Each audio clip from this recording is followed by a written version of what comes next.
अनि कहाँ हो? गुण्डाहरू त अब निकाल्नु हुँदैछ हैन त हाँ? सडकमा गुण्डाहरू निकाल्नु हुँदैछ सडकमा अब मङ्सिर 6 गते गुण्डाहरू दादागिरीहरू निकाल्ने होला नि तपाईहरुले त्यसो भए निकाल्ने होला नि त अहिले यो टेलिभिजनमा तपाईँ गुण्डा हो हैन यो टेलिभिजनमा तपाईँ गुण्डा हो अब एमालेका कार्यकर्ताहरू एमालेको कार्यकर्तालाई गुण्डा भन्ने हो भने हैन? तपाईँ पत्रकारलाई गुण्डा किन नभन्ने? आन्दोलनदेखि- आफ्नो सुरक्षा आफूले नगर्ने हो भने कसले गर्छ? छाती फुलाएर जनताको आगन आगनमा हिँड्न सक्ने अवस्था छैन अहिले मै अहिले हिँड्दैछु। तपाईँ गोली हानेको छ मारेको छ हत्या गरेको छ हैन यो सरकारले पछिल्लो सरकारले त्यो भन्दा ठूलो अपराध के हुन्छ तपाईँको नजरमा होला छानबिन होस् न देखिएको कुरा पनि छानबिन हुनुपर्छ सर किन हुँदैन? लाज लाग्दैन तपाईहरुलाई तपाईहरुलाई लाज लाग्ने देख्न साथ चाहिँ यो अपराध हो भन्नेलाई लाज लाग्नु पर्ने।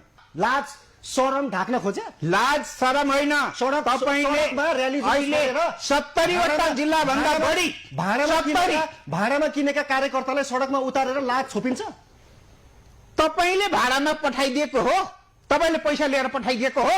खाली केपी शर्मा उनलाई बोकेर हिँड्नु भएको छ हनुमान सर बोकेर हिँड्नु भएको छ पार्टी महाधिवेशनमा देशभरिबाट आएको प्रतिनिधिले नेतृत्वलाई चुन्ने हो।